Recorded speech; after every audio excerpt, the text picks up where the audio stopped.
What's up, mamas? Welcome back to my channel. And if you're new to my channel, a special hello to you. My name is Nicole with Kids OT Help. So as some of you guys may already know, fine motor skill development is critical for our toddlers because it lays the groundwork for things such as being able to write your name, zip up a sweater, tie your shoelaces, and so much more. So today, I'm going to be sharing 3 very simple fine motor activities that you can absolutely implement at home with your kiddo. I'm also going to be sharing some ways in which you can modify these activities. That way you're giving your child the appropriate challenge, and it's something I like to call the just right challenge. But before we get going, I want to let you guys know that today's video is sponsored by the Fine Motor Impact.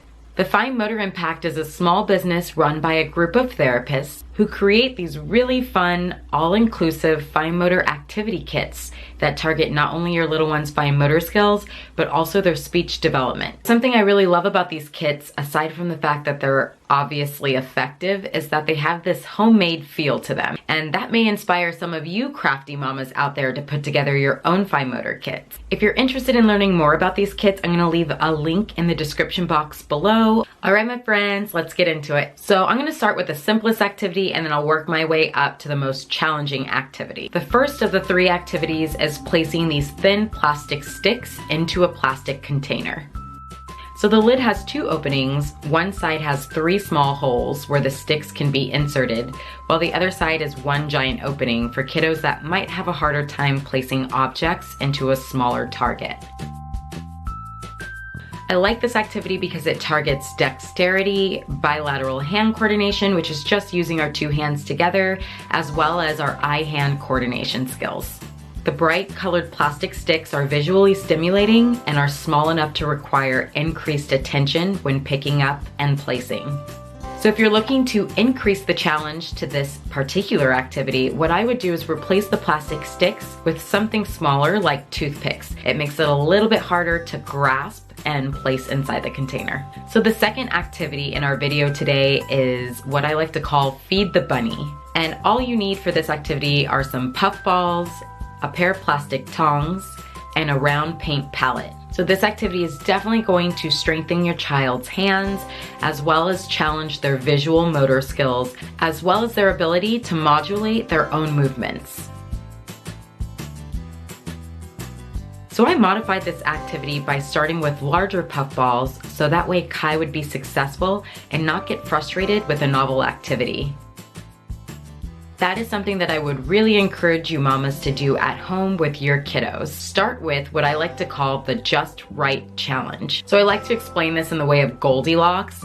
So you don't want something that's too hard, you don't want something that's too soft or too easy. You really want to find that middle ground where it's just enough stimulation and just enough of a challenge to keep your little one engaged and stimulated. So since the tongs are a bit big, Kai is using 2 hands to squeeze them together. The good news is that this would certainly grow with your kiddo, but if your little one is having a hard time with the bigger tongs, it's easy enough to replace them with a smaller pair. It's harder, huh? Just 1 at a time. Squeeze it some. Yep, that one's harder, huh? Squeeze. So as you guys can see, the smaller puffs are definitely more challenging. And at a certain point, Kai ditches the tongs and opts for a pincer grasp to get those small puffs. But with a little bit of practice, he's able to coordinate his hand movements and grasp the smaller puffs. So it doesn't really help that the palette is sliding around on the table, but a really easy fix is just placing some sort of textured fabric between the 2 smooth surfaces, so like a towel or a blanket or whatever else you have that you think might work.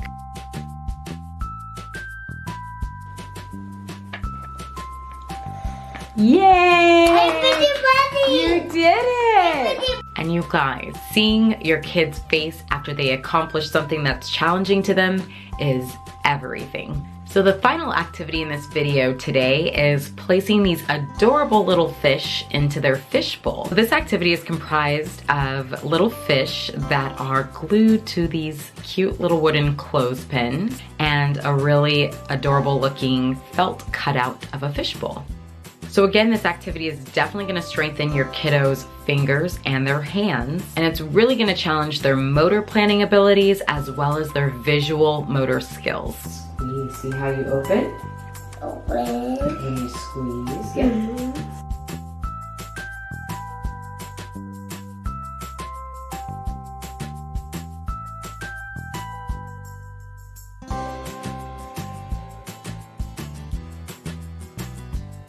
You can see that he needs both hands just to open the pen.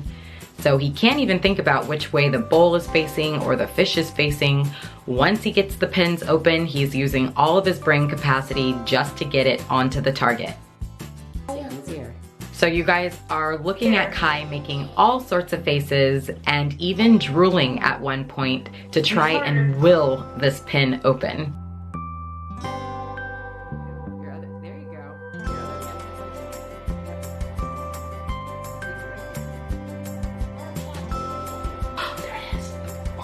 Squeeze it again. Open. Put it on. Put it on.